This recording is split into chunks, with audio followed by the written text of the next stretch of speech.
Okay. Testing, testing. 1, 2, 3. Hello, everybody. If you can properly hear me, please let me know right now. Today we are playing Resident Evil Survivor. Show the case. So, I actually got this game from a local game store that moved somewhere very far away. But I had sold my grandma's Wii. She said I could keep all the money, and as he's handing me, I'm looking in the case where they keep the nice games at, and there it was. It's like, ooh, I've been looking for that game for a very long time. I'll give you back the money you just gave me, and then put the rest on my debit card.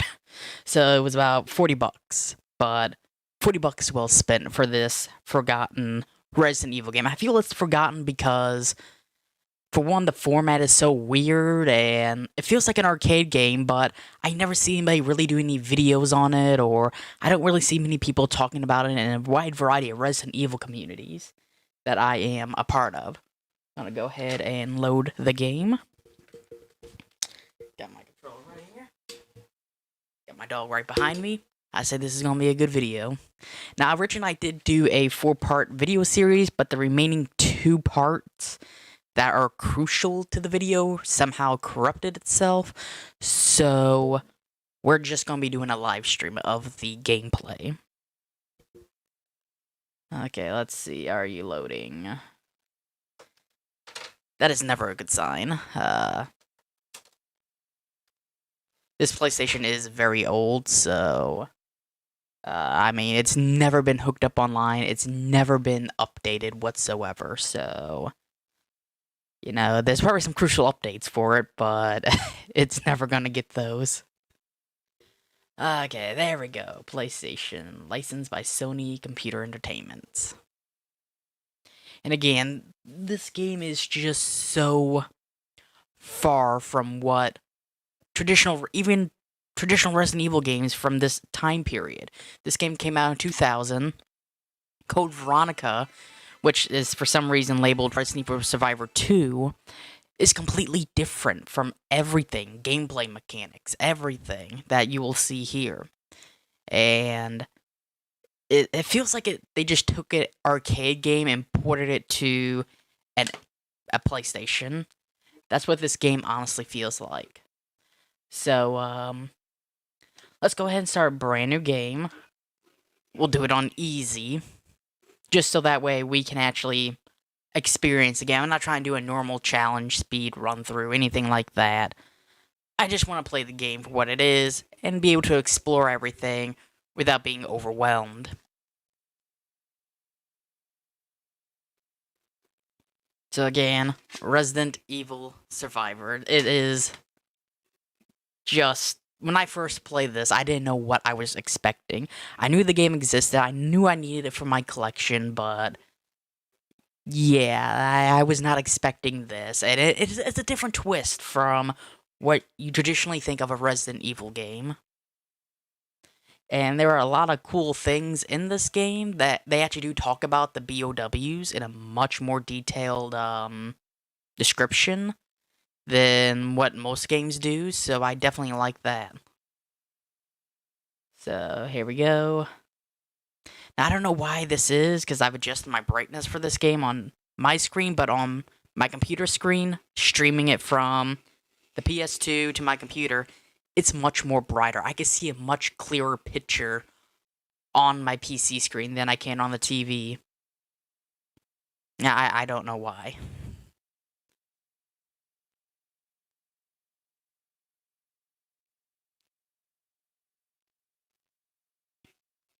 He did. He very did. And I do hate that I can't salvage the videos from that I already made, because that was my first time actually playing through and beating the game.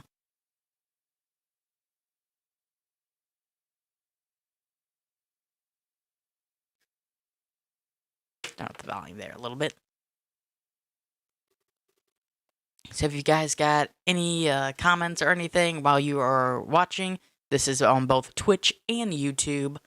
Please let me know and I'll gladly answer your questions as I'm playing, because there's going to be a lot of cutscenes.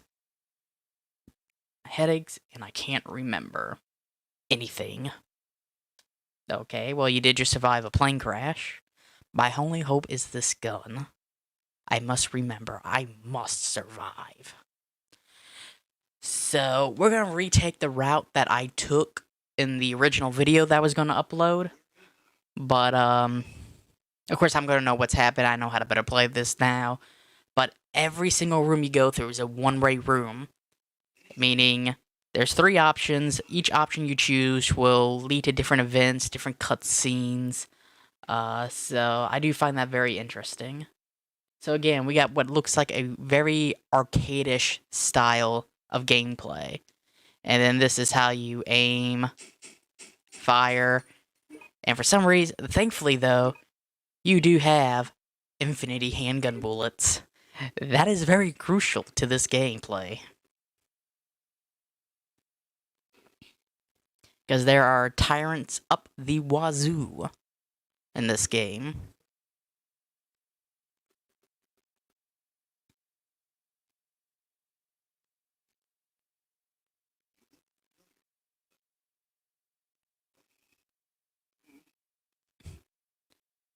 Just look how far the animation has come in from these old games. I know they were limited by technology, but still amazing. That is very true.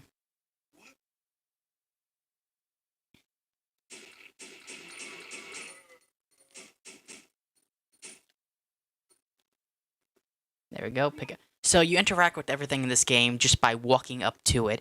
You don't hit the X button or anything.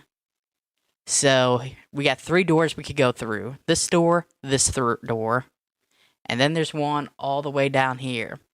Now, on my screen, it just looks like a bunch of pictures on stuff, and with something that kind of resembles a door on here, it is so much crisper and clear. So this is the movie theater door we're going to go through.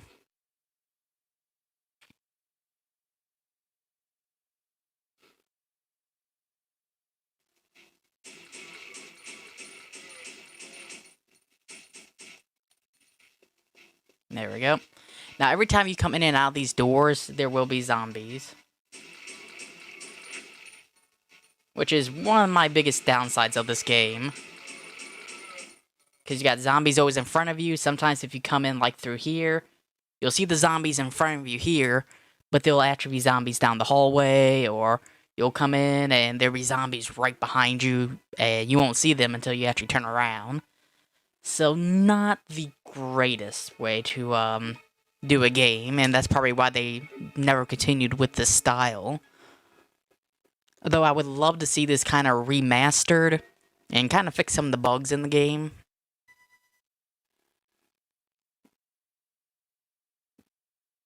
I do love the stair sequence, the slowly walking up a stair.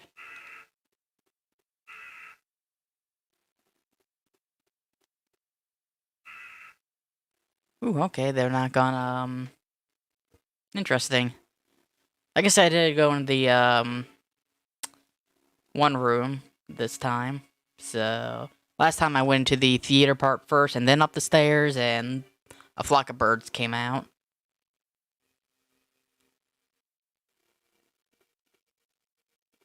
Okay, we got our first little document here. You obtained the report on destroyed Raccoon City. So, after the destruction report. So, this takes place after 2 and 3. The biohazard occurred on May 11th at Lord Spencer's mansion, and biochemical laboratory ended on July 25th when members of the STARS team destroyed the entire facility. As of 8/5/98, there are no signs of viral leakage into the surrounding area. However, we must continue to monitor the area with extreme caution. Our secret operative, Albert Westner, is MIA. And I do kind of like that they actually confirmed this. Because you don't really see Albert Westner in 2 or 3. He just, you know he's the bad guy at the end of the first game. This just kind of confirms that. And that he's been working with him all the time. We had just received information that Jill Valentine and Chris Redfield are preparing to report the incident to the press and their police chief. I request that this matter be addressed with utmost urgency. Okay, let's see. At this moment, I am in the clock tower, situated above Raccoon City. The city is overrun with zombies. It is safe to say that Raccoon City has been completely destroyed due to the biohazard. So the first report takes place after 1. This takes place after either 2 or 3. And I've always been confused by the timelines, especially in the older games, to where, you know, in Resident Evil 3, most of the doors are blocked off in the police station because the game doesn't focus on the police station.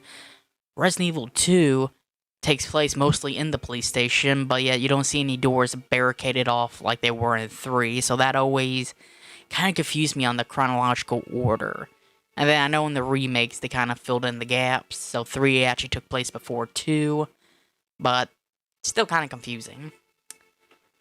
Okay, let's see. The situation is different from the accidental biohazard in the mansion. We suspect that it was intentionally caused by one of our company's researchers, Dr. William Birkins, the creator of both the T virus and the G virus. I have researched both biohazard incidents and noted that 2 issues need to be addressed immediately. The security of the virus stored in our worldwide facilities must be improved. Also, we need to re-educate our workers. Let's see, biological weapon virus will surely become our primary product, so they should be handled as such. Okay, that's interesting. Okay, so this is Resident Evil 3, because you got Nemesis there with his iconic rocket launcher. I was very disappointed they didn't give him his iconic rocket launcher in Resident Evil 3, or maybe I missed that cutscene or something. Okay, so BOW, the new BOW we call Nemesis was more ferocious and intelligent than we had expected. As a result, the UBCS members sent to the area have been sacrificed in the process of collecting combat data. So those were the commandos, you know, Carlos, Nikolai, and all the other Umbrella operatives that you see both in the original and I guess the new were sent there as test subjects for Nemesis. And again, I love that they explain this lore in so much detail in this game, but yet they never do in any of the other games. So unless you have Resident Evil Survivor, you will not know the complete story of the original games. And I find that very interesting. And here is where they start calling them BOWs. And personally, let me know what you guys think in comments below. Resident Evil 3 original Nemesis or Resident Evil 3 remake Nemesis? Which one is more scary? Personally, the Resident Evil 3 Nemesis from the original scared the living shit out of me as a kid.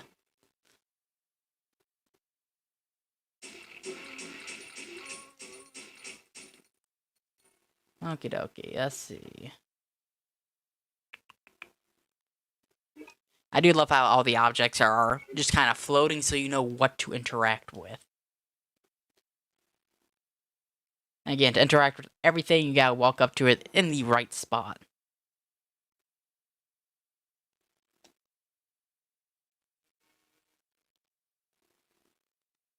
Yeah, here we go, cutscene. Or no cutscene yet. Header.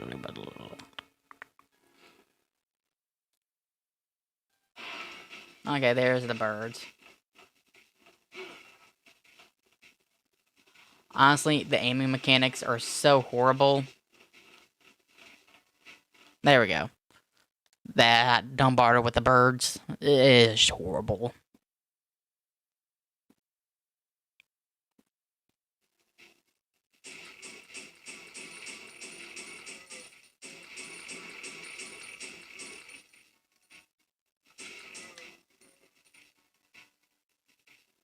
Okay, we're just gonna go ahead and go through here. And again, thank God you get infinity handgun ammo. And again, that makes me feel like I'm playing an arcade game.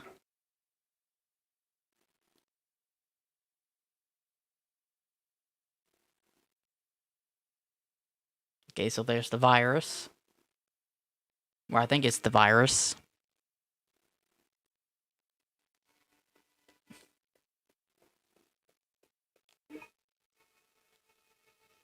You've obtained the theater key.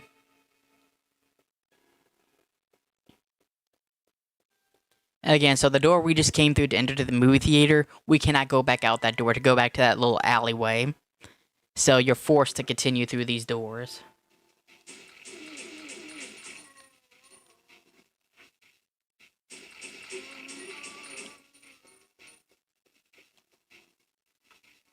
There we go. And again, you gotta work exactly at the right angle to actually hit this door. Or to get anything really done.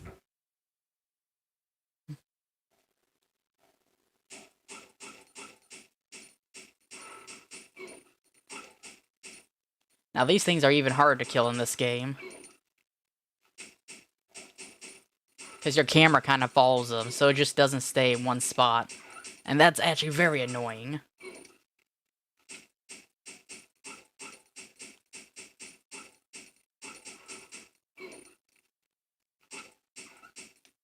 There we go. They are much harder to hit in this game than any other game. So, luckily there's not that many hellhounds. And of course, in this alley, this is where you come out of one of the 3 buildings we could have gone into. So no matter which building you go through first, it will always lead you here.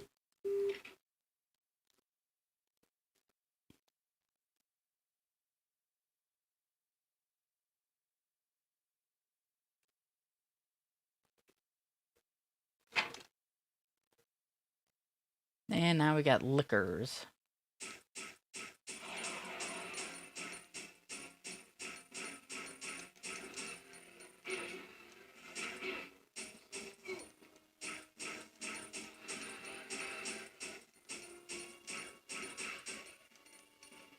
Come on, load.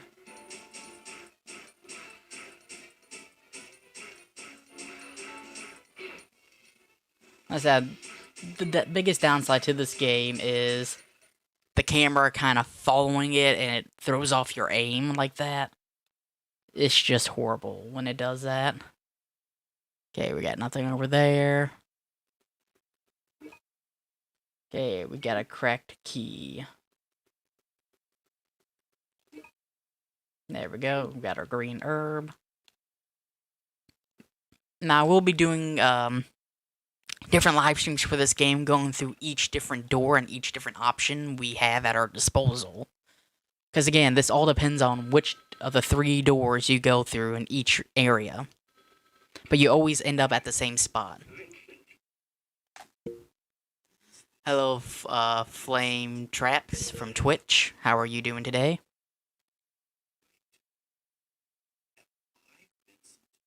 Ooh.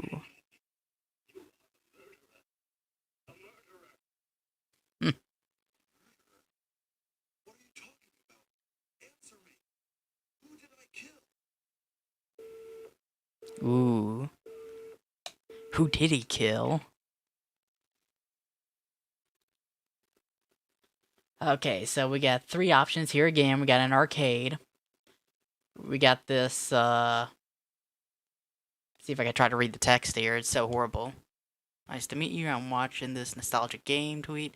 It's weird, but I love it. I love it too because it's so different from a traditional Resident Evil game. And I just find it so fascinating. So let's see. I think that says Central something. I don't know what that building is, but we're going to go through the library because that's what I did in my original video. So again, now we cannot go back to those other 2 rooms, so you are forced to go through here. And again, I love that. It's unique compared to other Resident Evil games.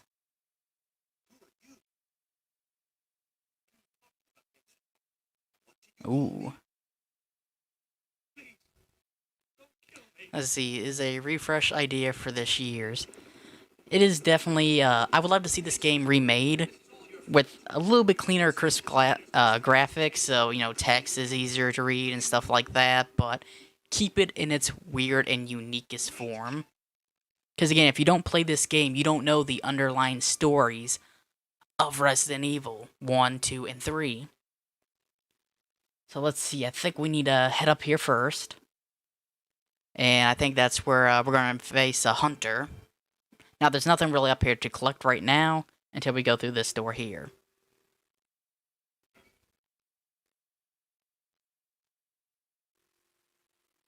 The only bad, the history is very simple. It is.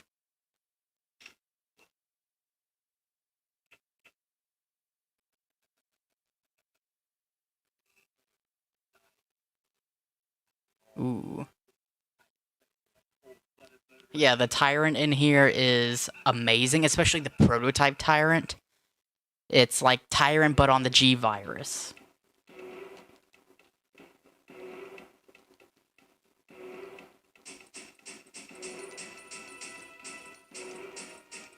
There we go. Ah. I will say the only biggest downside also to this game is when you come to these super powered BOWs, you can't really run away and turn around and shoot. It's very inconvenient. So your best thing to do is have a bunch of healing items and just take it. Take the pain and everything. So here we have I believe it's the Nambu 15, if it will actually let me pick it up. There we go. Again, you gotta work in the right spot. So Handgun D, we're actually gonna equip. Ironically, it is the most powerful pistol in here. Way powerful than Handgun A. And as we check it out, it is a Nambu 14 custom. This is Japan's first automatic gun, which was used by the Japanese army. Now, ironically, it does take the 9mm in this game, but in reality, the Nambu 14 actually takes an 8mm, so it's actually weaker than the 9mm standard. There we go. But for this game, it's even more overpowered, which I love. Old video games did not understand how guns work, and I love that. Okay, so we got our handy-dandy little pistol here.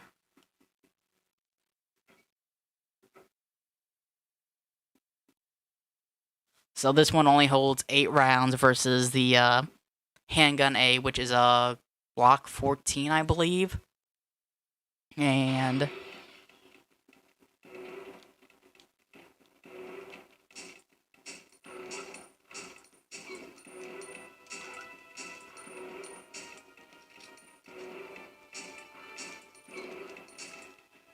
come on, you bloody dogs. So you see right there, when we first faced the dogs with the Handgun A, took so many rounds. With D, it only took 2 shots. So Handgun D is without a doubt the best, but I believe the other rooms you go into will give you different handguns. I'm pretty sure there's an A, there's gotta be a B, a C, and then D.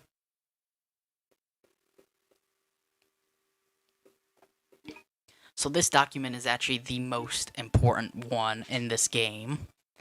It actually does talk about the BOWs. So like your zombie, tactical procedures, as their movement are slow, they can easily be eliminated if you keep enough distance and snipe. So it actually tells you the best ways to defeat these enemies, and I love that. So then we got the Cerberus, which is like the Hellhound we just fought. You can eliminate them with the handgun, but since they are fast, it might be difficult to aim. Very true. The Lickers. So let's see, as a result, the transformation process, so brain tissue. So tactical procedures, as they attack in response to sound, you should be careful when firing at them, since they are very keen to hearing footsteps. You should also avoid running whenever they are around. That's actually a very useful tip and information. The IVs. The first time I was introduced to the IVs, I believe, was Resident Evil 2, or it might have been Outbreak. But I remember those annoying little creatures. So fire is the best thing. Of course, you get the fire rounds well after you fight them, so kind of useless. Hunters, so before they jump at an enemy, they stop their movement momentarily. You should attack them during this time. Makes so much sense. Sorry I stay in the middle, job.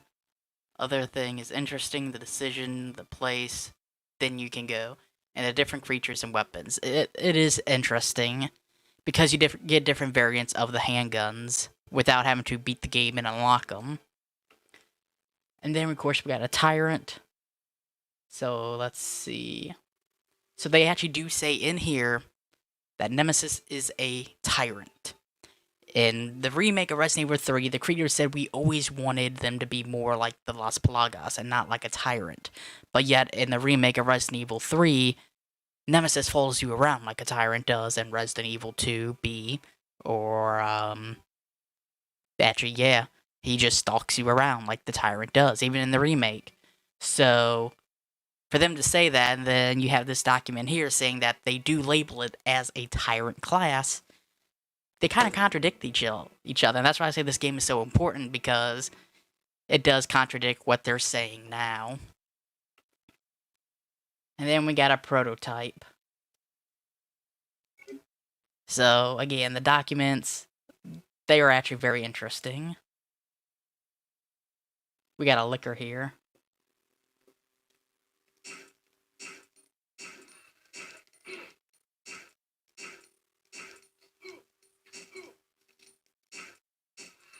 There we go. Okay, so now we are on caution. Basically, once I get to danger, then I will. Let's see, it depends on the damage and reload the weapon. The remake of Resident Evil 3 is not all bad, but Nemesis lost the fear. He did truly lose the fear. Like, I loved, and I bring this every time I do a gameplay of the original RE3, is what scared me the most as a kid was not just the audio, but the fact that Nemesis would just appear out of random. He wouldn't, like, hunt you down like he does in the remake. And while there is a lot of good stuff in the remake, I will say that it still lacks everything that the original had. The great story. It feels like they just kind of cut it in half and just made a brand new game with the same title. Kind of like they did with Call of Duty Modern Warfare, the remake. You know, it was supposed to be a remake of the original game, and they just said screw it and gave it a whole new storyline. Okay, we're going to go ahead and take a green herb now. Because I do believe there should be some more hellhounds coming up.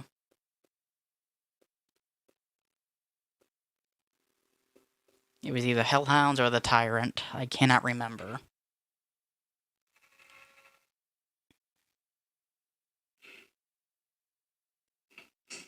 Nope, birds. Like I said, the aiming is just so horrible. It's best to run.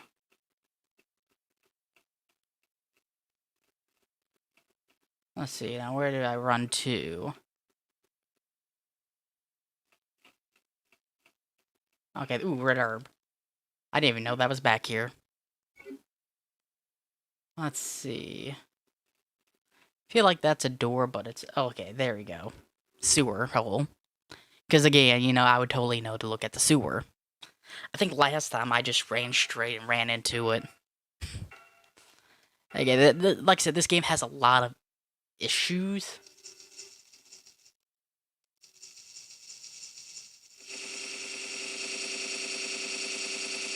Oh, that is annoying sound that these little creatures make.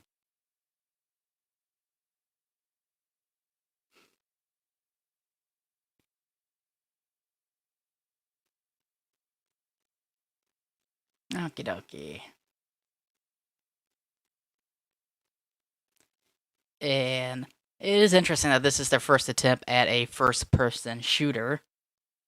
You know, everybody thinks that 4 was kind of their first attempt, but that truly wasn't an FPS because it's over the shoulder. So it still is a form of third person. But this is truly their first attempt at a first-person shooter. Janitor Andy's Diary. Oh god, the zombies red and the spiders. I hate the spiders. Especially since you can get poison, and in this game, the route we're taking, you don't get a blue herb until way down the line. Okay, so this is the janitor talking about Vincent.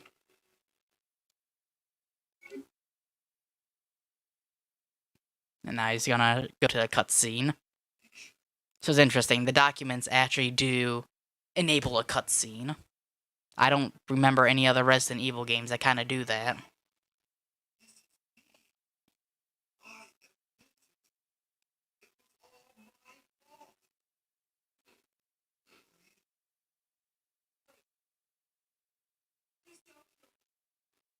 God, the hand animation. God, that was so much. It's cringe now looking at it, but you know, back then that was their animation style. Okay, that is everything in here.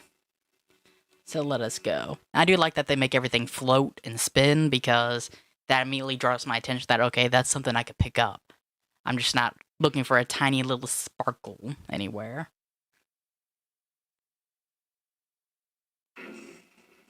Oh, okay, fuck that liquor. We are not going to battle him. Why bother? I could just run for the door.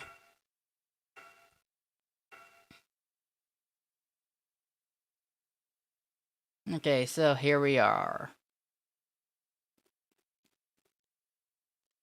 So again, I think all three doors led you here. Different ways though, but I think this is ultimately where they all merge.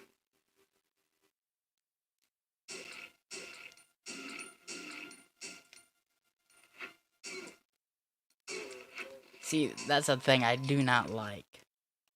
Is that when as soon as you come in, there's zombies like that.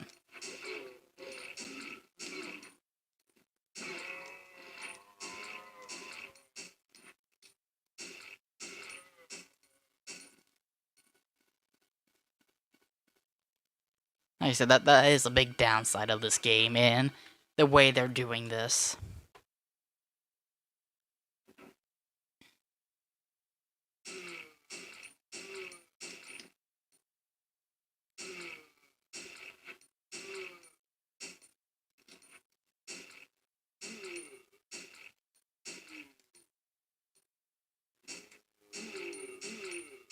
Oh, these actually, I didn't realize, but they actually move kind of fast.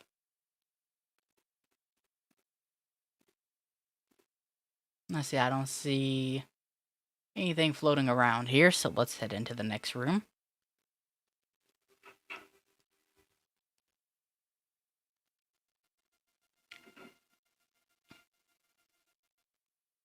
Okie dokie, so we got two things in here we need to pick up. First, let's go ahead and try pick up this key. There we go. The prison cell key. And there we go. The prison chief's diary.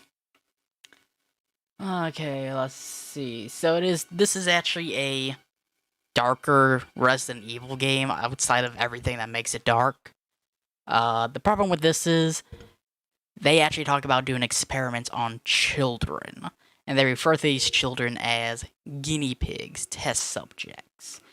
And that's kind of a, I always thought they experimented on adults and stuff.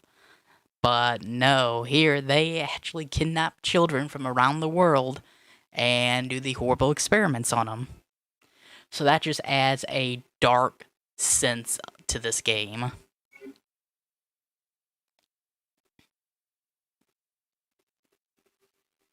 There we go. And of course, there are going to be more zombies in here. I forgot the book's letters is so dark. It is.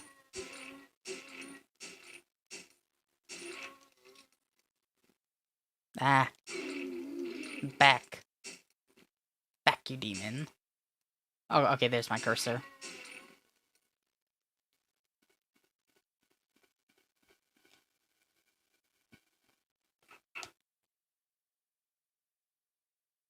I do have to say, though, this game does end on a much happier note. And for some reason, this is the only room where zombies do not respawn in once you re-enter this room. And I don't know if they just forgot to do that or what. But again, this game just feels so much like an arcade game.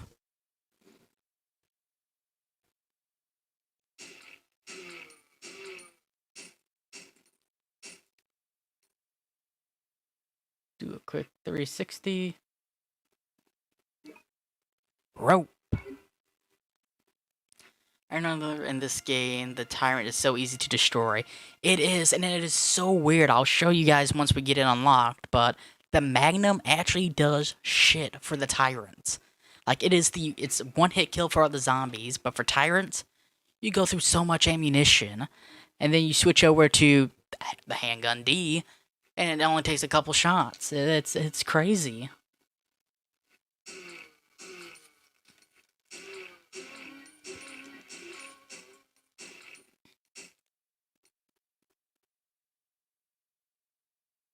Okay, let's see.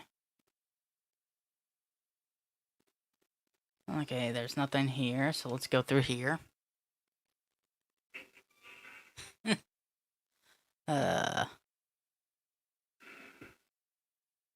Okie dokie. So again, this is kind of dark and grim, so that's a dead child there. Definitely a very eerie feeling. I've never understood these red zombies like this. Like, are they a special breed of zombies? What are they? Because, you know, they take more damage than what the average zombie does. And much harder to kill.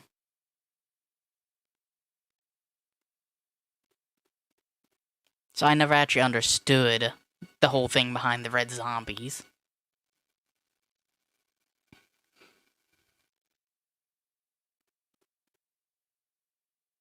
Okay, let's see. I think this door...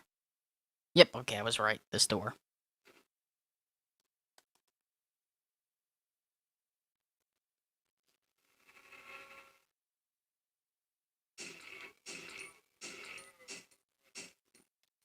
Ooh, yes, and there is our shotgun.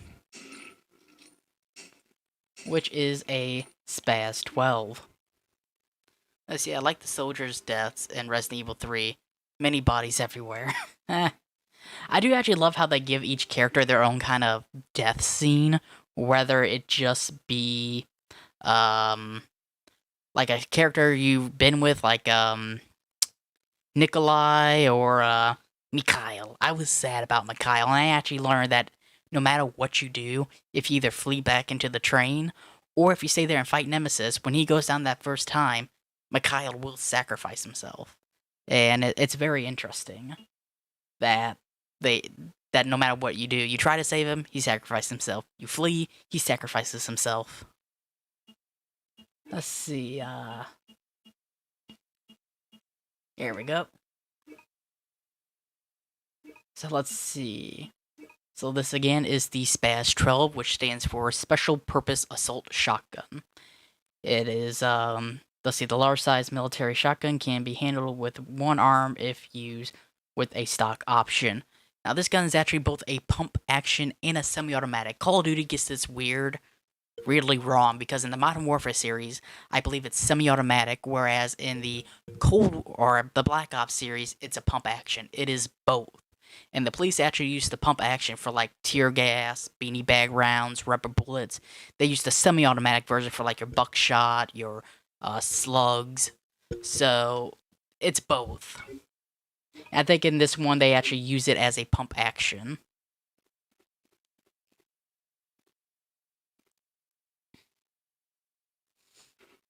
I think one of my favorite misuses of the Spaz 12 comes from God, I can't remember it anymore. It was so long ago. Half-Life, where they made the Spaz 12 a double barrel by using the loading chamber as a second barrel. It's like that's where the ammo goes. Where do you think the ammo goes when you put it in? It goes into the loading barrel, not a secondary barrel to fire from.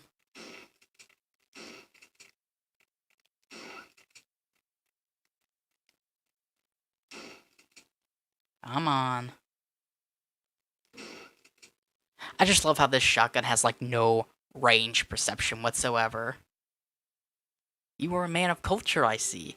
Yes, I am. I do study weaponology. It's been a thing I've done since I was a little kid. I used to check out books from the library because I always want to know how they fired, how they function, the history of weapons. Like, fun fact, did you know there's actually a revolving rifle that is not in a video game? They actually had one. And not many people actually realize that. Okay, I knew there was another Cerberus somewhere. just can't remember where. Okay, there we go. Another red herb. So when it comes to like reloading the shotgun, since it has a very long reload time, just come to your menu and just go down, take this, combine with this, and there you go. I hate that they stopped doing that. Like in Resident Evil 3 Nemesis, that was crucial. I just hit my mic. That was crucial to defeating Nemesis, was pausing right before he attacked to reload your weapon, because if you stopped to reload with the animation, it was insane. Sorry from English, I'm Spanish, it's difficult to me writing, but I can understand very well. It's okay, man. You know, I'm actually surprised I actually have someone from a different country watching my Twitch stream, but thank you. Go to the job, it's nice to talk with you, I like it. Well, thank you very much, and I hope you have a good day at your work. Whatever you do for your job. Okie dokie, so we are 42 minutes into this live stream. Let's see. So again, right off the bat, I would not know what to be doing here. But what you're actually supposed to do for people who get stuck here is simply walk over here and use the rope. Because that is made very obvious that you're supposed to use the rope that you picked up a while back. And there he is. This is Tyrant. So we're going to equip our pistol. We are going to reload our pistol, actually. And start unleashing holy hell.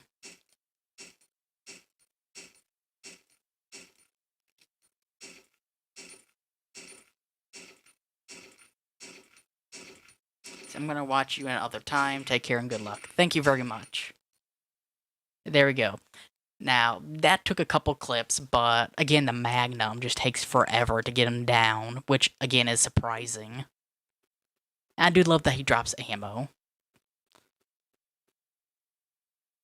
Let's see, nope, nothing down here. So we either got the stairs over here, or we got this door here.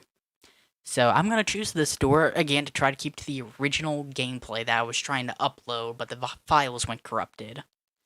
So we definitely want to use just a green herb, because, yeah, there's going to be a tyrant in there. So he does hunt you down throughout the game.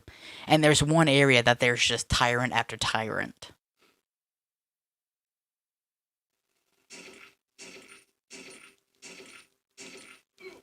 So he does have that supercharge attack.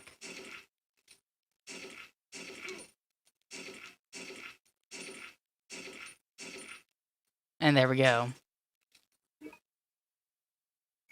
Oh wow, holy crap, I actually got flame rounds this time, so I guess the ammo is truly randomized. Because I didn't get flame rounds until the very end of the game. And let's see, I see nothing floating around. So we should be good. Ooh, my nose is itchy like crazy.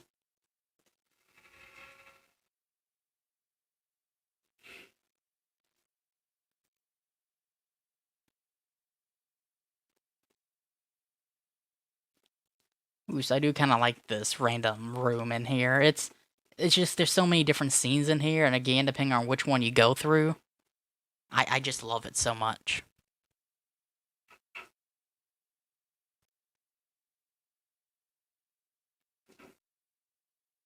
So surely this game is a game of multiple endings. And like, I've played Dino Crisis. I have unlocked everything in Dino Crisis to the fullest extent. I have seen every single end credit.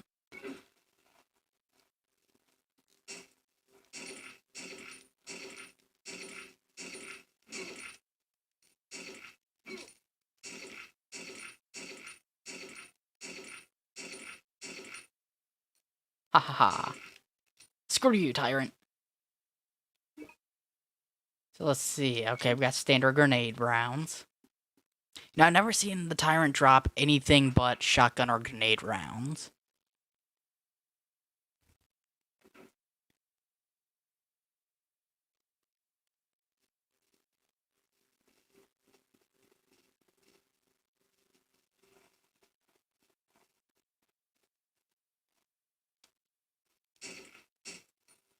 It is kind of interesting how he just appears out of nowhere.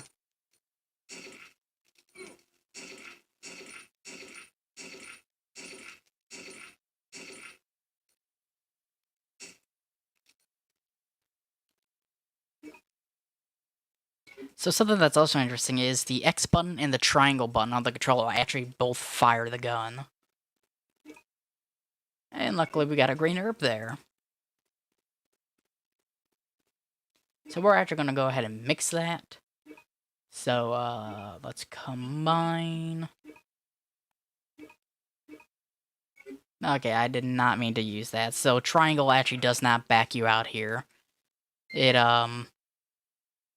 actually uses items too. So basically it's a interact button as well. I'm so used to triangle being the back out button.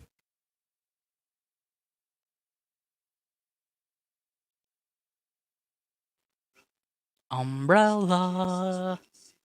The evil behind everything that is Resident Evil.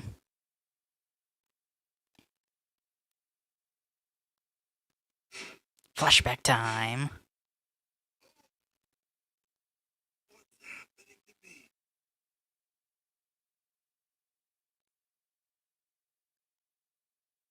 So let's see, we just came out there, Okay, so there was actually another door. Let's see if we could go through it. Yeah, no, so we can't. So, that's interesting. That's actually the scene from the opening of the game. If you remember. So there's actually two separate options, I guess. So I guess if we went up the stairs, we come out that end. Going through the nightclub, we come out this end. And again, I love that so much, because it makes you want to go back and do different combinations.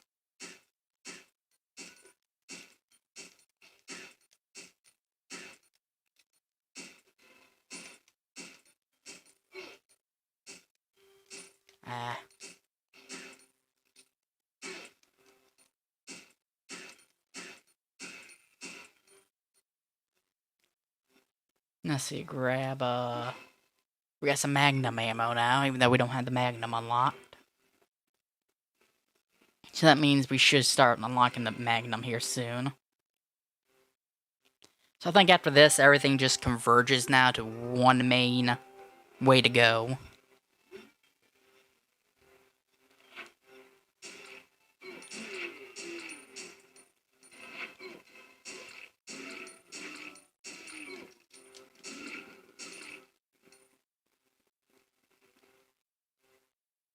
Okay, whew. Not a fan of that. Let's see. There we go. Let's go up the elevator to floor 13. Magical number 13.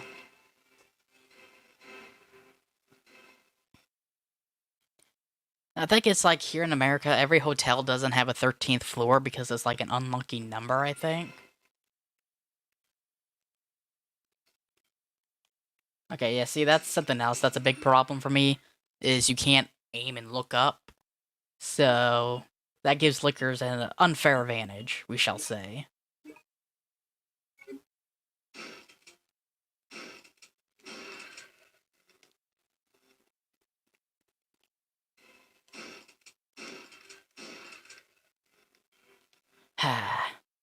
Nothing like using a shotgun. Okay, so we got several doors here. I think in the original, we went through this one first, so let us go through this one. So let's see, we are 50 minutes into the video.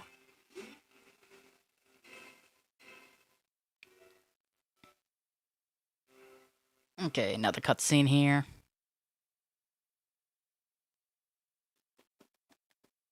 Hello? Can you hear me? Who are you? What are you doing? Answer me! Ooh. So we got the key card there.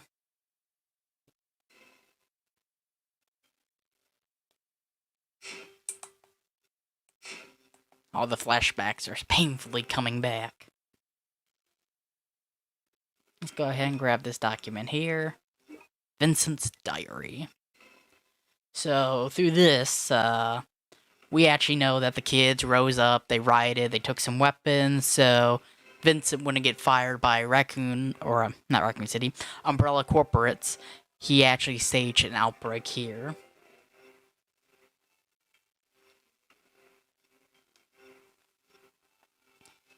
Report to headquarters, so basically the people are going to get that report to there, so he actually spreads the T-virus. So Vincent is the cause of all of this. Okay, let's see. Let's get our handgun D back out. Let's see, let's just fire off these rounds so that way we get a full clip. There we go.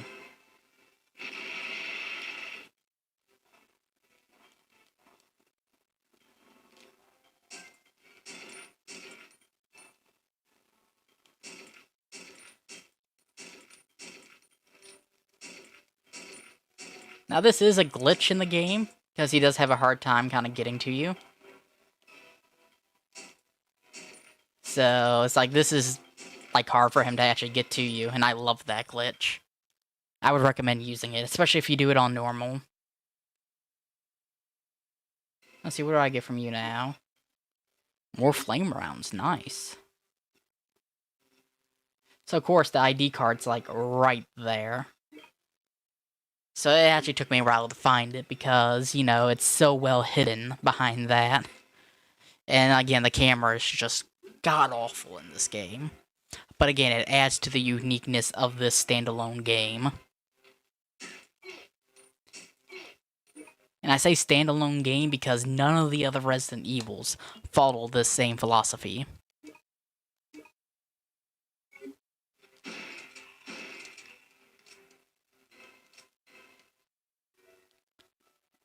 God, I love shotguns.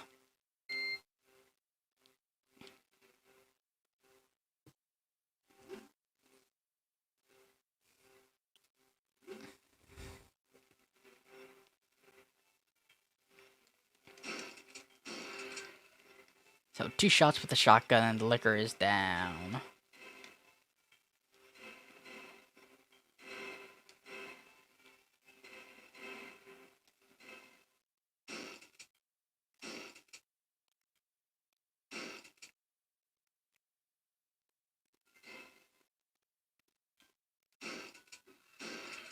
There we go. Again, the shotgun has no depth perception, and I love that. Let's see. I think we're pretty much out of ammo at this point, so we'll switch back to Handgun D.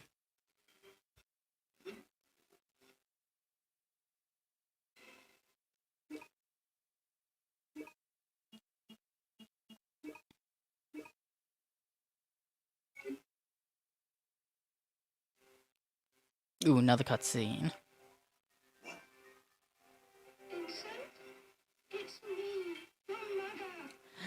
I'm sorry. But dear God, the voice acting here, it always catches me off guard. It is hilarious. It's like the most fakest grandma video ever. I'm pretty sure they just had him play like, can you sound like a grandmother? Okay, good, we're gonna use you now.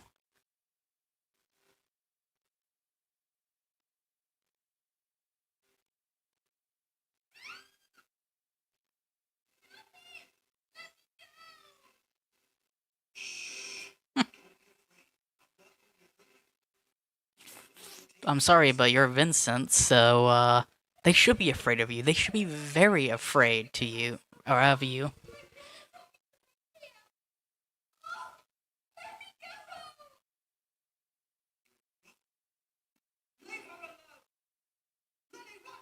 Got the walking animation right there. Oh god, the cringe.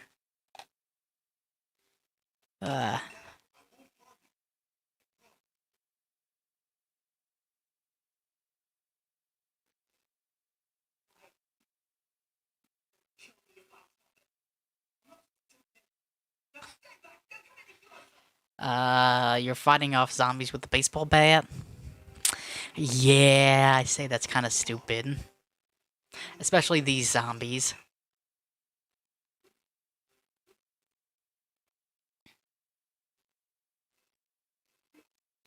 Let's see. Vincent's taping recording, or wiretapping recording of Vincent.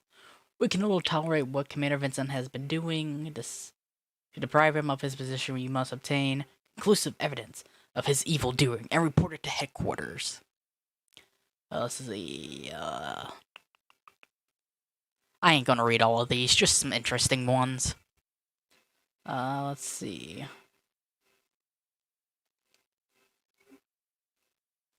Ooh, so people were conspiring against him. So I guess that's the island we are on. I don't think they actually named this island. Or if they did, I don't remember it. And I probably don't remember it.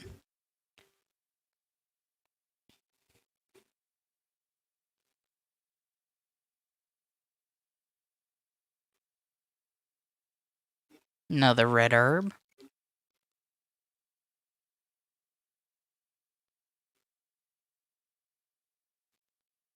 Let's see. And of course, Tyrant comes out of that hole.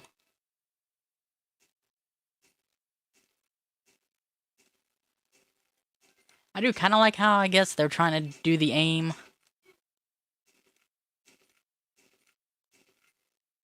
But again, the aiming's just not the greatest. And of course, now that we defeated Tyrant, the elevator magically comes up. And fuck, we did not grab any of the ammo he had. He could have had shotgun ammo. Rats. So let's see, we are 58 minutes into this gameplay.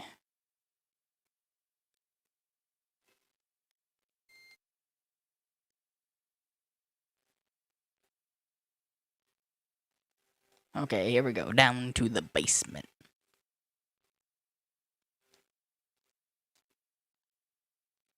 Like I said, I will be doing a lot of video coverage of this game, just for the fact that, like I said, there are so many different ending stories.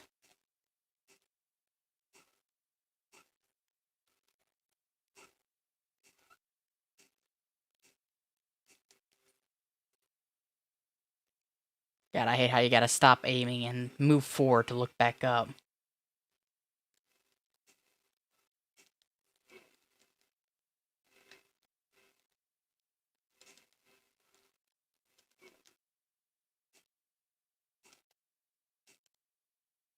God, they are very hard to hit.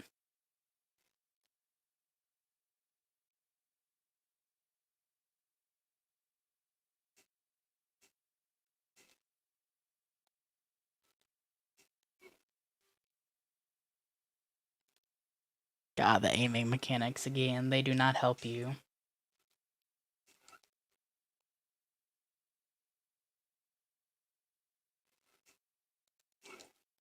Gotta say, even for this game, the Cyberuses, or Cerberuses, they look so horribly made compared to the ones we saw in Resident Evil 2 and 3. So I don't know if that's specifically designed for this game only. Again, it feels like a ported game from an arcade machine.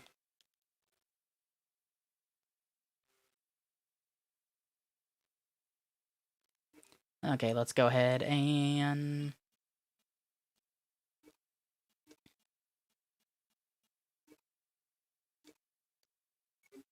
There we go. Go through this door here. So now we're gonna face some giant-ass spiders.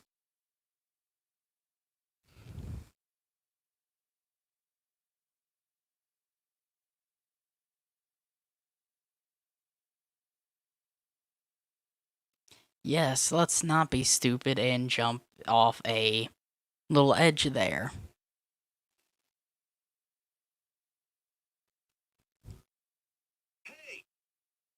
And let's totally not run to our own destruction and doom. So this actually took me a while to figure out, but the door is actually right over here. Even on my screen here, on the computer screen, it is very hard to see the door. So the doors are on the right-hand side.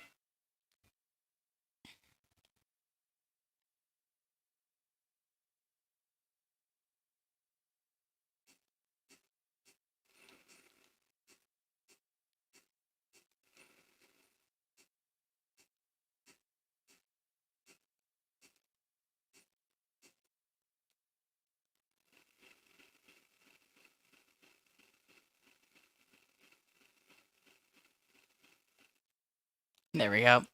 Again, I hate that. You gotta run into it to open the doors.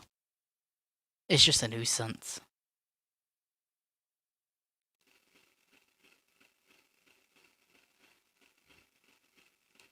So somewhere over here, there's like a ladder.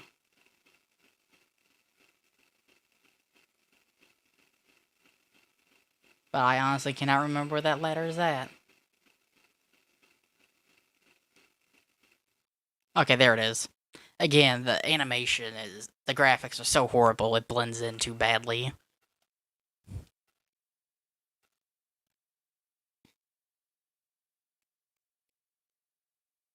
So first we come into this house. A lovely random house that this random sewer takes you to.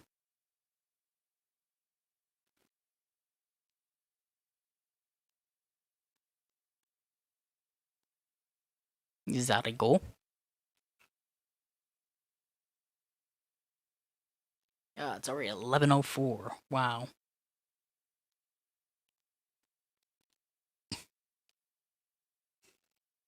Now, I'm just gonna say that looks like an actual human just sitting down their days, but no, that's a zombie.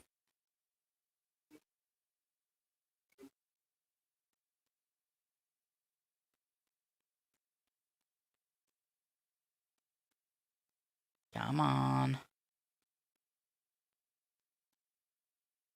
Okay.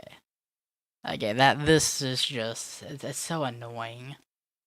Again, you can't just walk up to the door and hit X. You gotta walk into it just right for it to pick up. And I'm glad they did not continue that whatsoever. That was a very good call, Capcom. Then we come into here. And my nose is itchy. Hello, second viewer. Thank you for returning. Or if you're just watching, thank you for watching.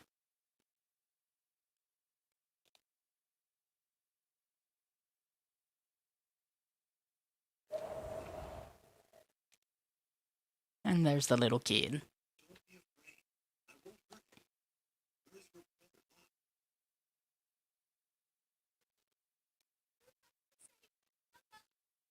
Again, the voice acting is just so weird in this game. It feels forced compared to fluent like the other Resident Evil games and its predecessors. Now, yeah, I'm mostly comparing this to the other of the original games. I'm not going to compare it to the modern games because modern graphics, modern gaming engines, they had to work with what they had to work with here. And trying to do this with the old school technology, a lot of credit for it. God, the child's face is creepy. It doesn't have much facial features. I mean, Vincent actually has some decent features. Her, the face just... It's weird looking. It doesn't even look like she has eyes. Then again, he doesn't look like he has eyes.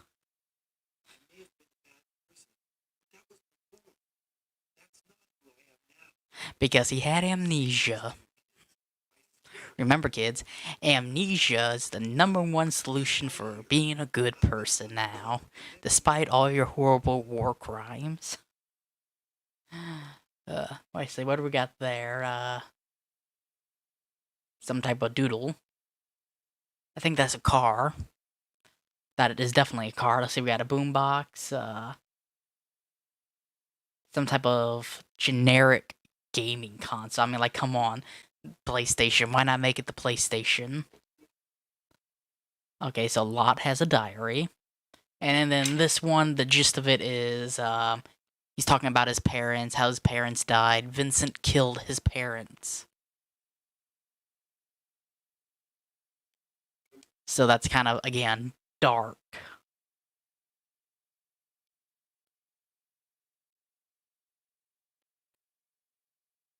Hold on. Hold on. Tick. Okay, I just noticed that. That's Street Fighter. I never noticed that was there. But there you go, people. Street Fighter and Resident Evil. Well before they started doing, actually, I can't even say that. In Resident Evil 3, you have the link to the Jill sandwich. And then you have the reference to Regina from Dino Crisis. Which are separate franchises. But I never noticed that was Street Fighter there. Huh. That's nice.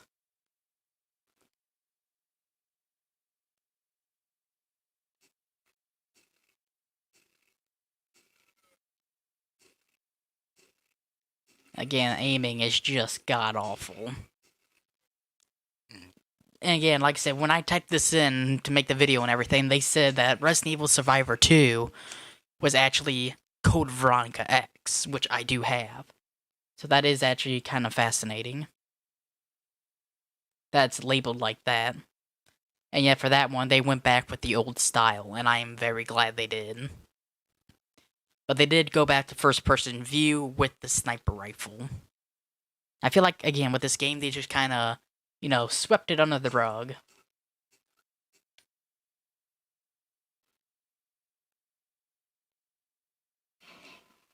Okay, we got a hunter there. Screw it, we're just gonna run through.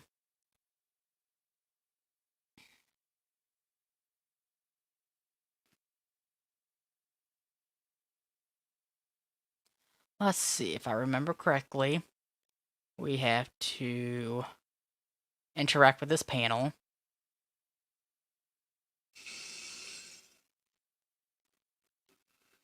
That is a different type of liquor we're dealing with. I do believe that is in Resident Evil 2, the two different types of liquors. One's kind of greenish, the other one's red. And here comes the trolley. Oh, the sky card, I guess I should say.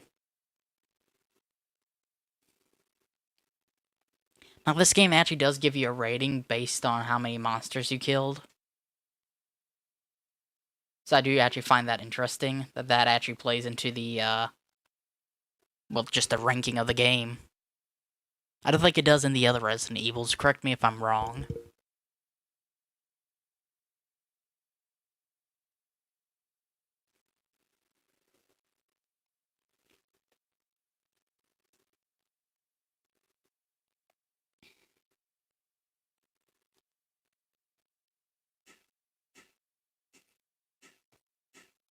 Again, just the fact that they get up that close to your face makes me feel like I'm playing an arcade game. That is a huge factor in this.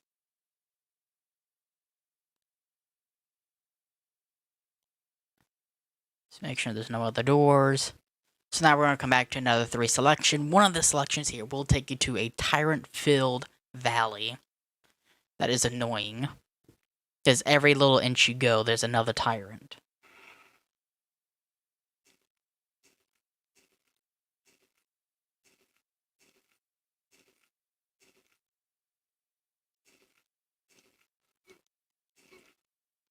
So yeah, not only do we have the tyrant to deal with, we also got a little Poochie to deal with.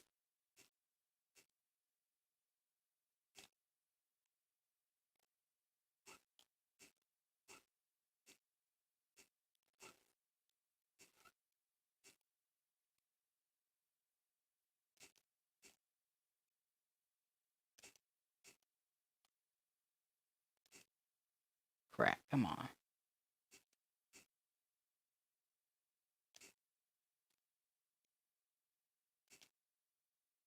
Try to see if I can get it here. I think I got it.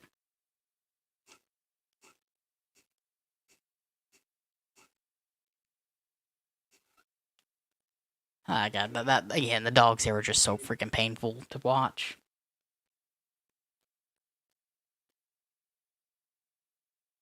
So let's see, I think we go through here. Now, throughout this entire gameplay, there is no save whatsoever. So, we're going to come through here, and actually go down here. So again, there's a 3-way split here. If you take the door that was in front of us when we first entered here, that would take you to the Tyrant Valley, is what I'm calling it. This way takes you a much safer route, in all honesty.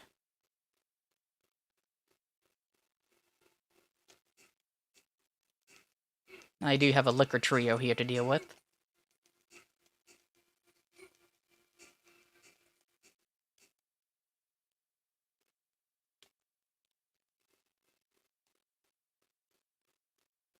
So let's just continue.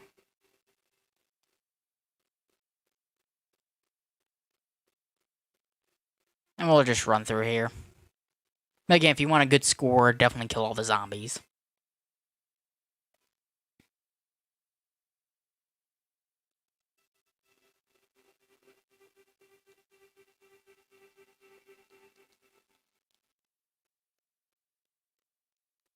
Again, that'd been a perfect time for Tyrant to kind of pop out.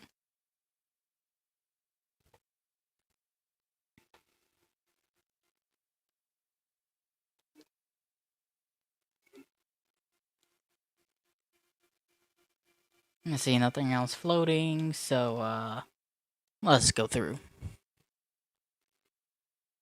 Ooh.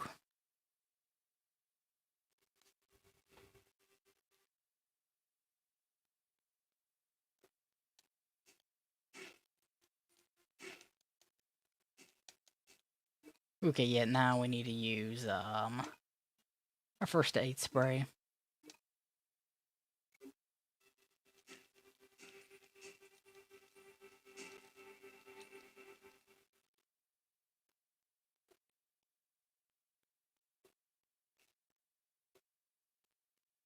Whew. So that was a lot more. So it's best if you do want to get a perfect score, kill them all, do it one at a time.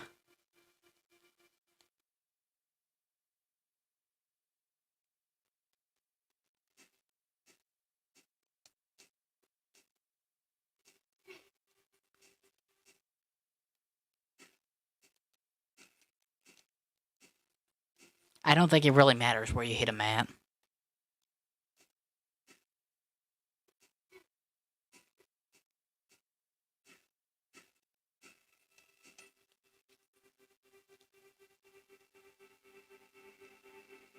Ooh, perfect green herb.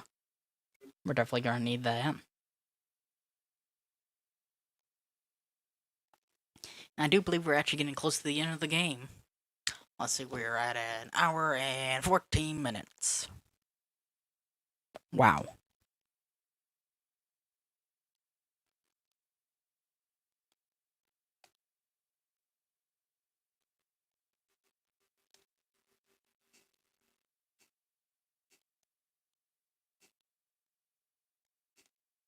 Let's see, do I actually have any shotgun ammo?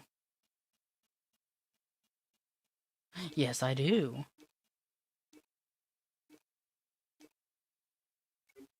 Screw that.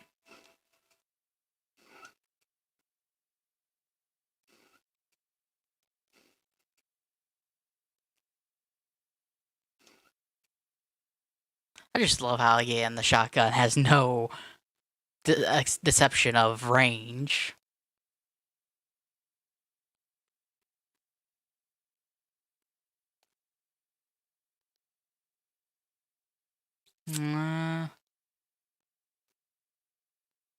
Let's see, I think I went through this one. Okay, I guess I didn't.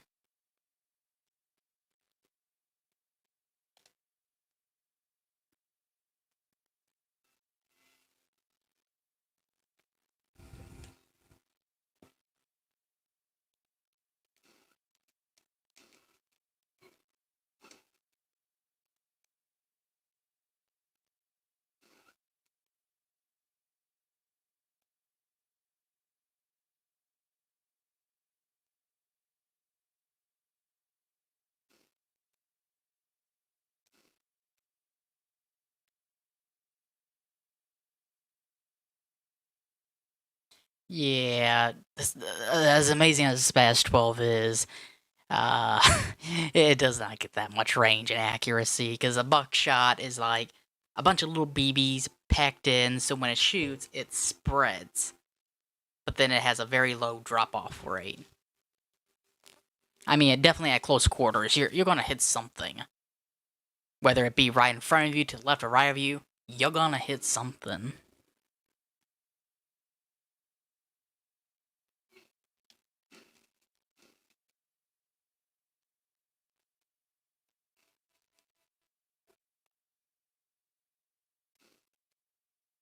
Where'd you go? God dang it. Again, I don't like the aiming reticule and how it just moves like that. There we go. Pick up the shotgun, or green herb. Because again, we're going to need that here near the end. And then we come all the way over here and go through the side door.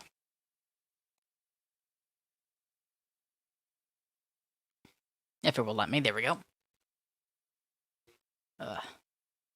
Now, I will also be eventually playing the original Resident Evil Director's Cut. So that's going to be a fun one.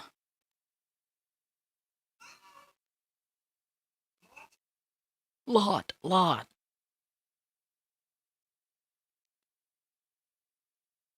Okay, good. Go grab some more grenade ammo. Now, the grenade ammo in this game suck. Like, it's just horrible. It's really a joke.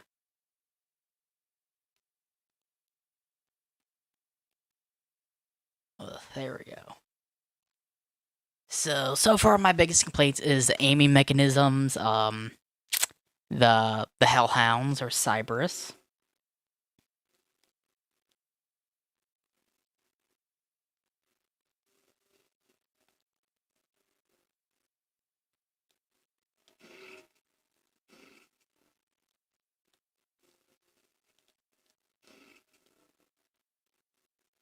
Okay, now we got our Magnum. Again, the Magnum actually really sucks. Let's see, where is... Okay, there it is.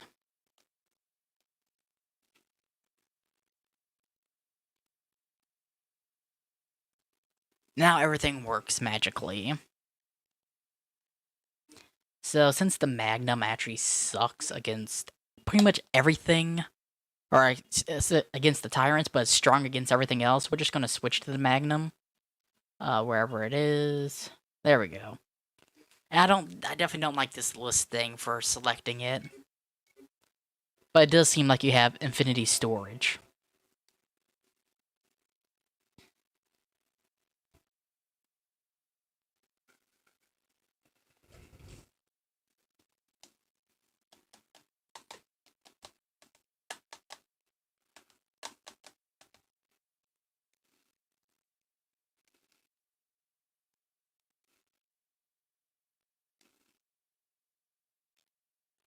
Booyah! That is how you do it, people.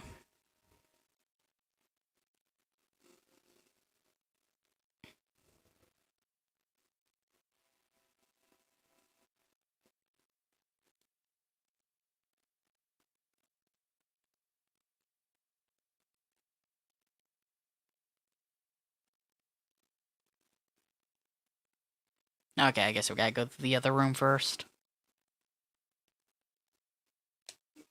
So let's go ahead and, of course, reload our gun.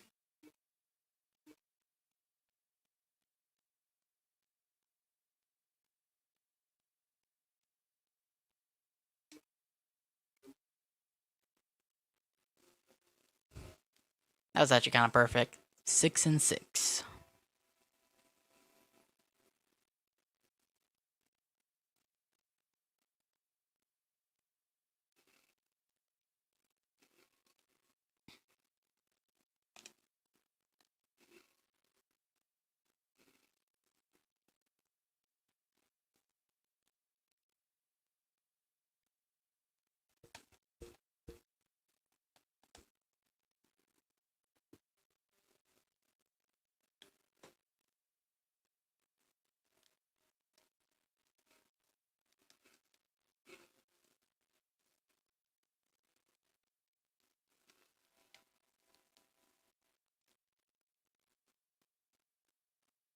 There we go. So we're gonna have to do back and forth a couple times here.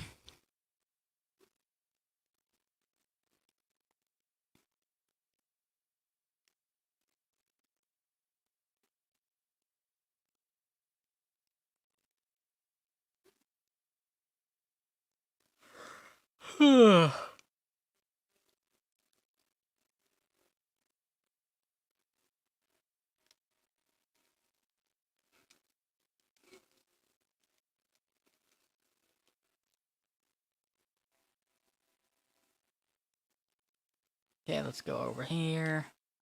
Grab this report. Let's see. August 5th, 1998.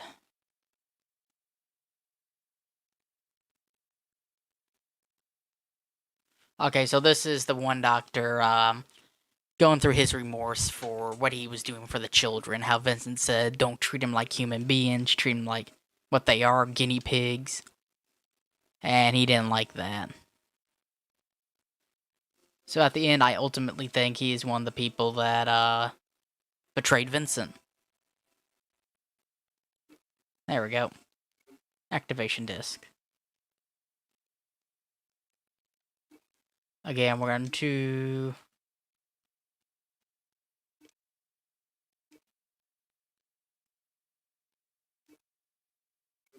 There we go. We got 3 shots left.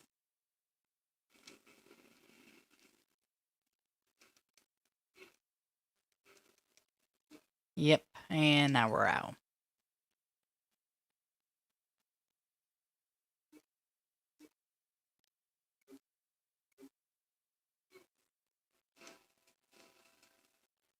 There we go. Again, you can play with cautious health for a while, and you'll be fine. Unlike the newer ones. So let's see, we do actually have the grenade launcher, so let's actually see how well these fire rounds actually work.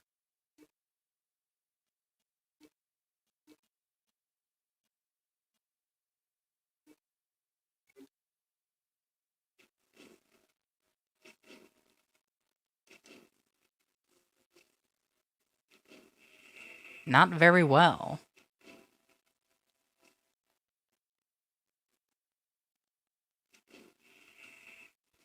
Okay, so I guess 2 hits and they're down. Interesting. We're gonna switch back to the shotgun now. Let's see.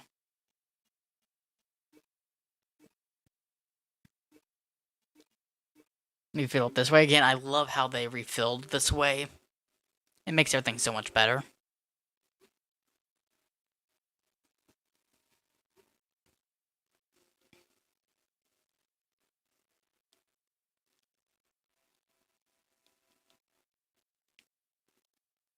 Let's see, I don't think we can... Nope, we don't have the one thing yet. And we're just gonna ignore that liquor for right now. We'll deal with him later. Because I don't want to waste ammunition on him when he's on the ceiling.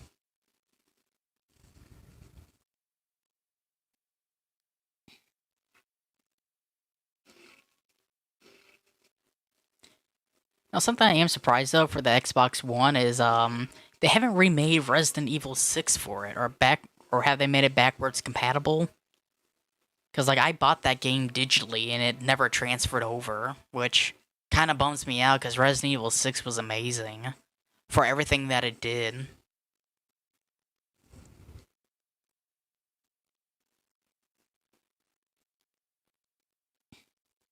And it actually did remind me of Resident Evil 2 and 1 with the old school, no matter which character you choose, you're going to have a different story. And then with each story you choose, you got to choose different characters. So Leon, it was Leon, the other girl. Then you had Ada Wong had her own storyline, which I loved. Sherry had her own storyline. And Chris had his own storyline, and they all kind of intertwined one way or another. And again, I love the storytelling of it. It was so well put together.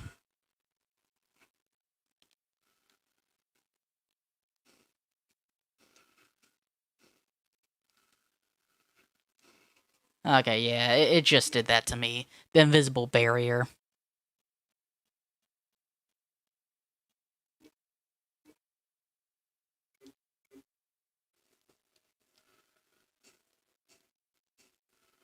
Yeah, I hate...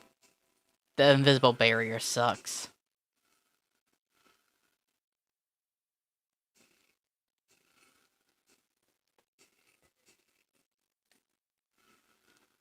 Okay, we get our grenade launcher.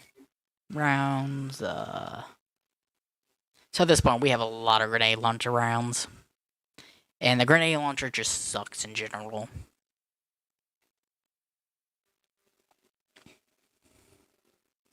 And then, of course, more zombies.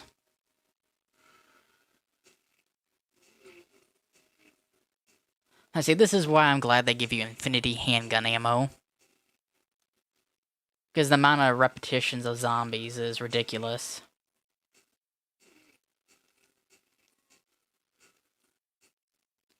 And to me, those feel more like they were exposed to radiation or something than the traditional clothed zombie.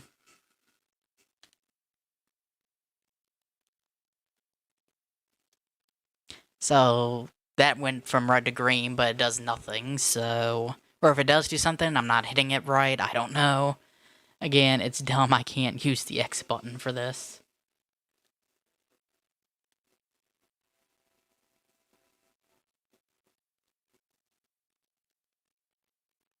Okay, here.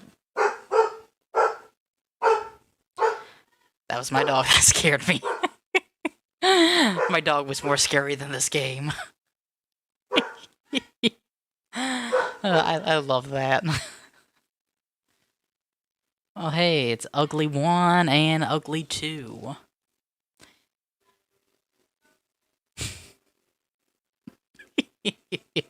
I love that.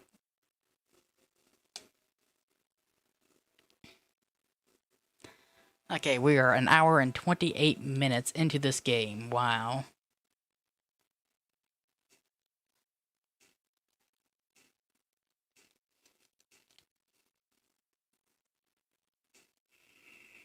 Okay, let's see. 1, 2, 3, 4. 4 shots with a handgun. And they're down. So 2 shots with the flame grenade launcher. 4 shots with the pistol. That's it. That is interesting. You have inserted the ID card. Why, thank you, good sir, for telling me that I inserted an ID card. Okay, so we're going down to B3. Now, if you guys want to see me either play this or Dino Crisis next, let me know in the comments, because I do love going back and playing Dino Crisis. And a while back, I played the Dino Crisis demo. You can still go find that video on my YouTube channel at RuneScape Far Productions.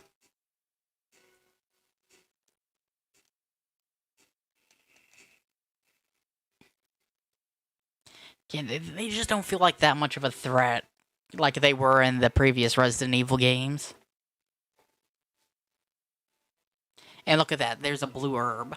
So that's the first time I've seen a blue herb in this game. So if you got poisoned by the spiders, you would have to have enough health ammo to actually make it this far enough to grab the blue herb.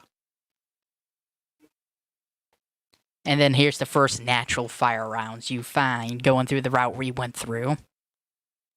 Which again, just, it's crazy. That, you know, the blue orbs are all the way over here. We already went through 2 dangerous poisonous spiders. So, I just never understood that mechanic of doing that.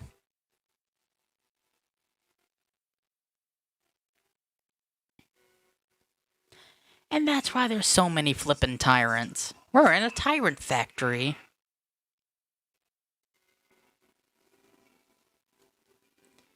Ooh, here we go. Big battle time, big battle time.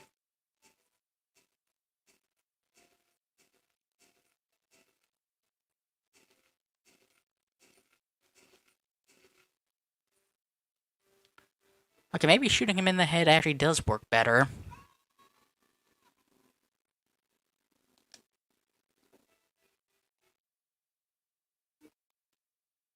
Oh yes, thank you, Lord, for the shotgun ammo. You know, besides the Tyrant, I haven't seen much shotgun ammo just floating around here. Which, again, is kind of concerning. Shotgun's like the second best weapon in this game. Magnum being number 1 for zombies. For Tyrants, this handgun D.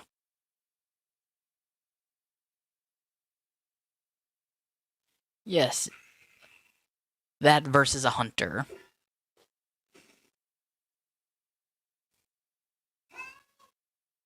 Help, help.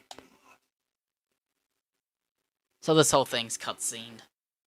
So if you guys got any comments you want to add, just go ahead and comment them and I'll answer them.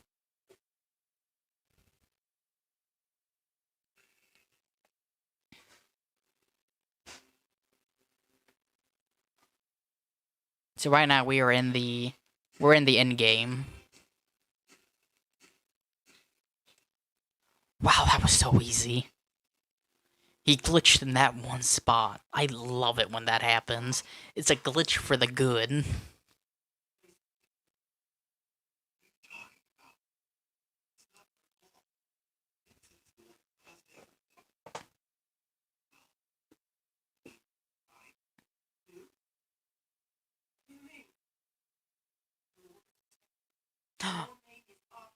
Plot twist!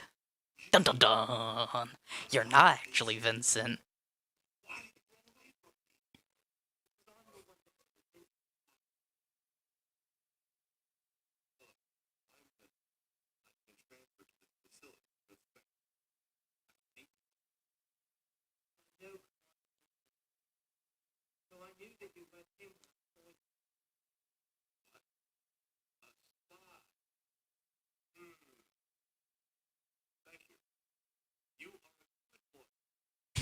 Yes, you're a very good boy. Good boy. The dialogue is just so weird. And now self-destruct has randomly enabled.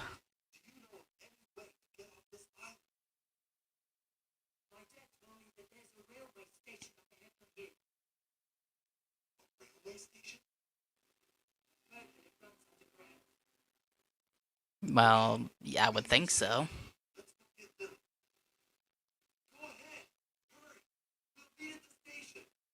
Yes, hurry, run!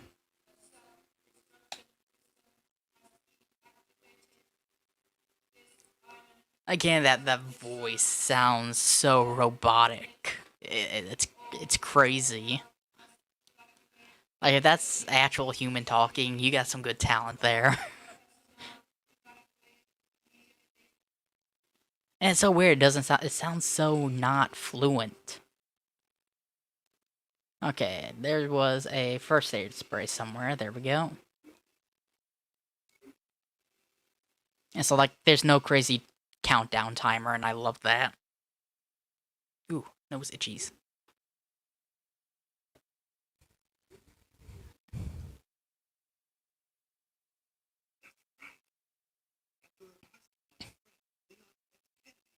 So he knows a Leon.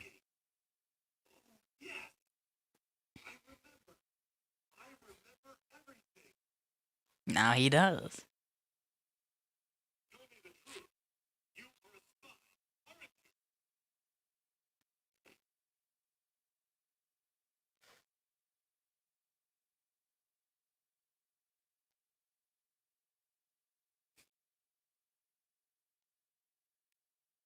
Again, I'm not gonna judge the animation too much because, you know, it was what it was for its time. This was cutting edge graphics back then, especially since this was made for the PlayStation, which right after the Nintendo 64 was the first game to actually introduce 3D graphics. I think was on the Nintendo, and then this came along.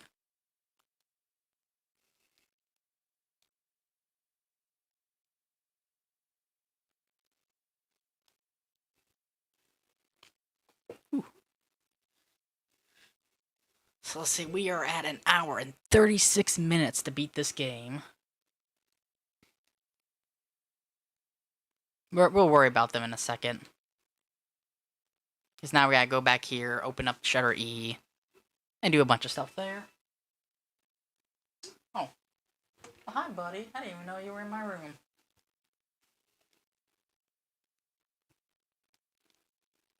Okay, I thought I already opened it. Huh. Good thing there is no timer. I thought that thing actually opened up E already.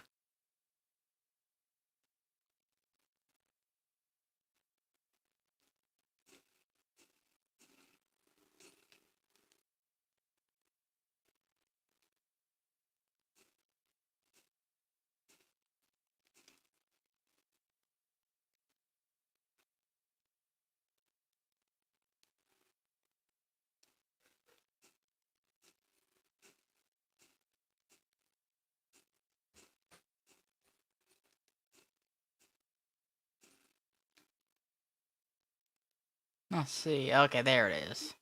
Oh no, I know that's just Magnum rounds.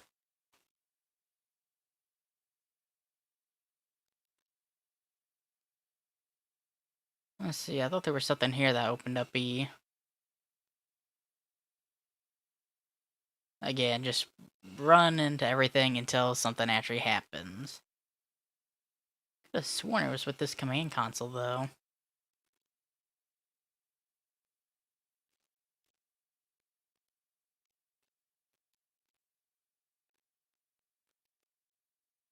Huh.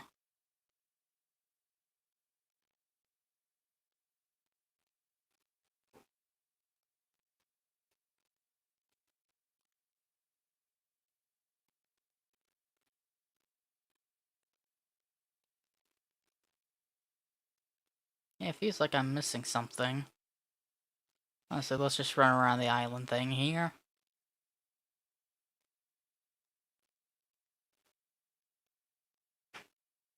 Huh.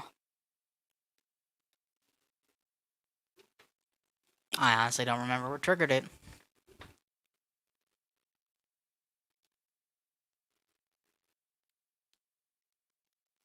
Oh. I feel stupid now. But then again, this is Resident Evil, so, or I should say Resident Evil Survivor.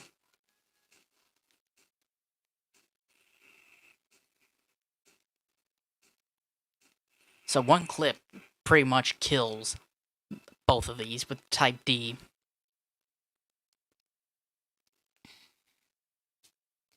And so now we are introduced to the prototype.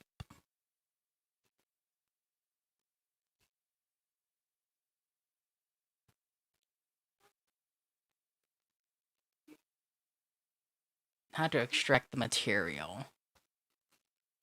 Okay, so this talks about the beta something that they have in here. It was mentioned earlier in the doctor's file about how he wanted to at least numb the children before he did his horrible experimenting on them. And the doctor said no. Or Vincent said no because you needed that beta thing.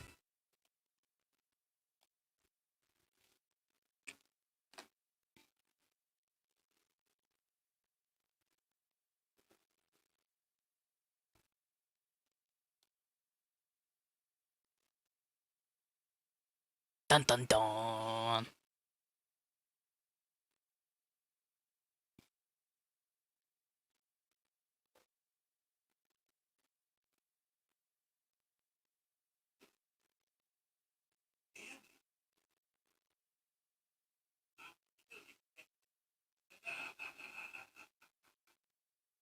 I'm not Vincent. Hmm. Liar. Who else? You are me. You're a murderer. Now die. That's always weird. The blood comes out from the top of the head. It's like he got stabbed in the back. And there he is, a prototype Tyrant. Again, he's pretty easy to take down.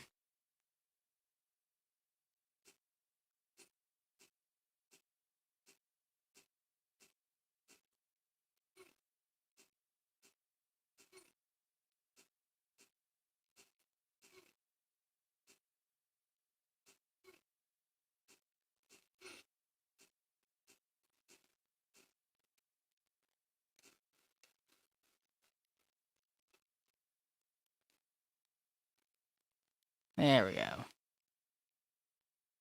So he doesn't drop anything like the traditional Tyrant does.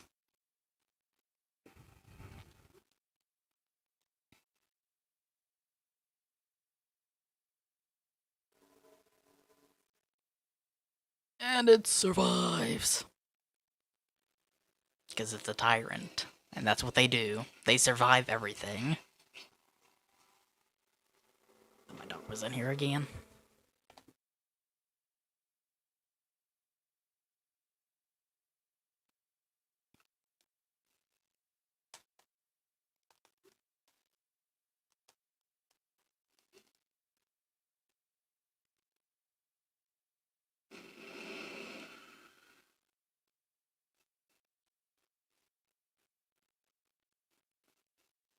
Honestly, I don't waste my time, I just run through it.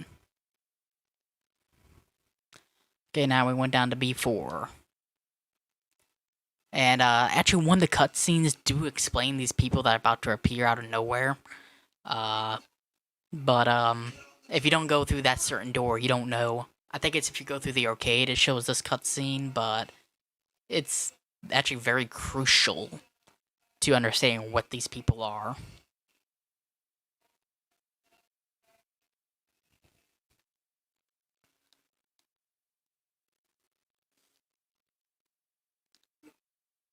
Okay, we're gonna pop a green herb here. Just because, again, what's about to happen. Let's go ahead and grab out the Magnum.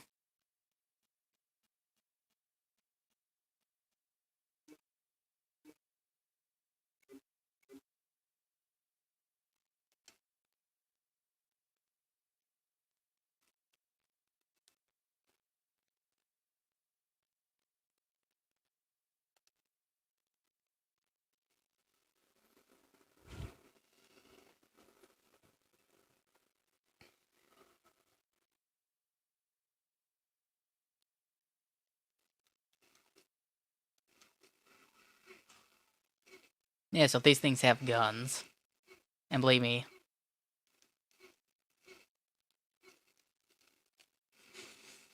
see, this is just annoying right there with the guns. Like, look at that. I really don't stand a chance there.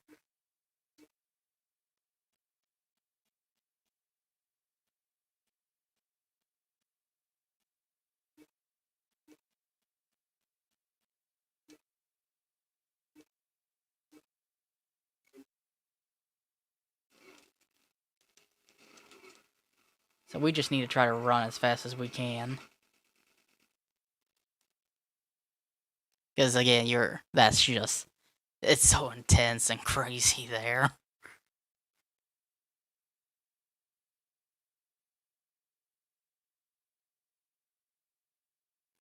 Oh, and now the game's over. They safely make it home. Because, this is not a Resident Evil game. So this is the true ending, people.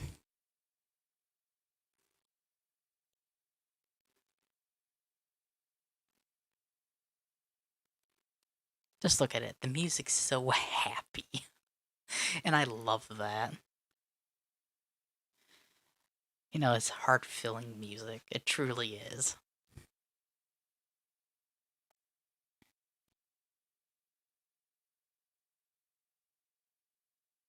But wait, there's more.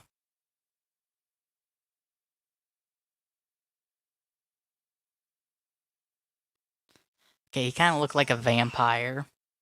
Not gonna lie.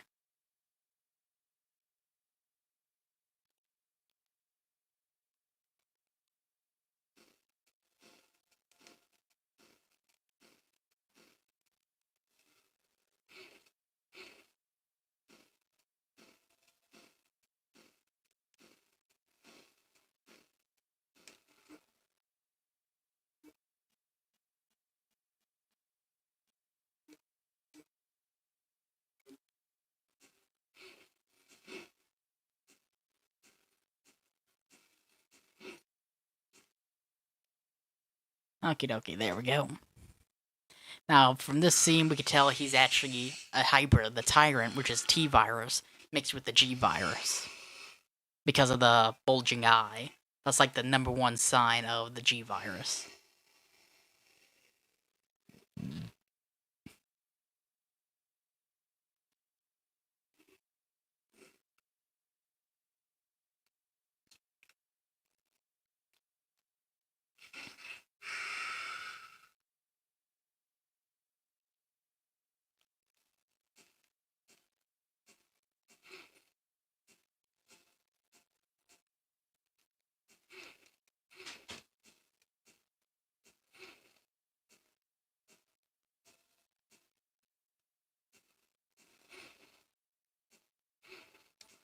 Okay, we're gonna go ahead and pop another red-green hybrid here.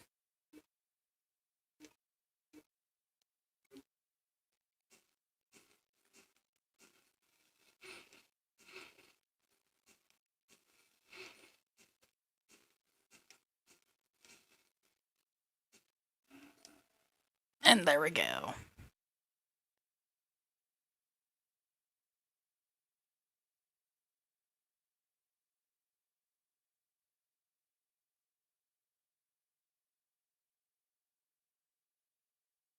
And now that is the end of the game. So it took us 1 hour, 47 minutes to pretty much beat this entire game. And I felt like if I had ran through a lot of the monster battles, it would have taken less time.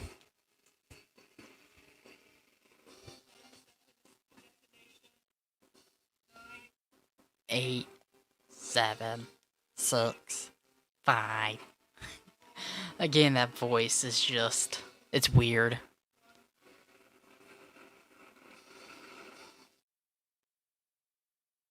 Kaboom!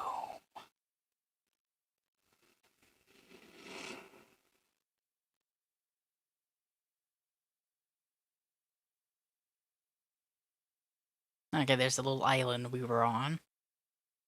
Interesting.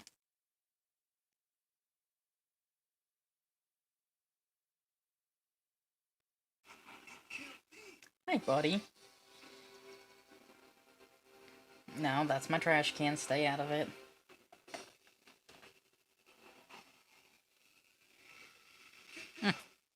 So I actually did think that this would be another battle sequence, but no. It's actually not.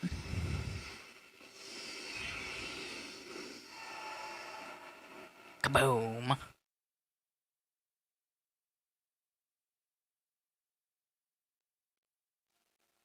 If you're gonna be in here, buddy, you need to sit and behave. Wow.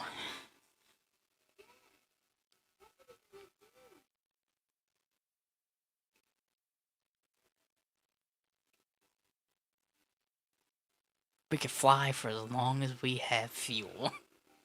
Who came up with that line?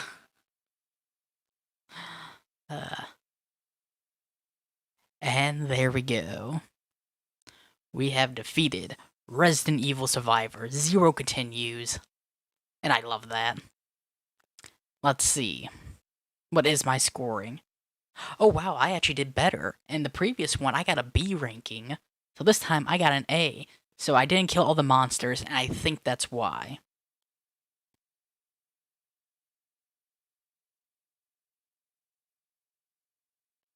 And now I can save. So I'm actually going to save over the old game I did, because I got an A ranking this time. As you see there, I got 145 kills with a 75% hit. This time I got 134 kills with a 70% hit. So that's actually interesting.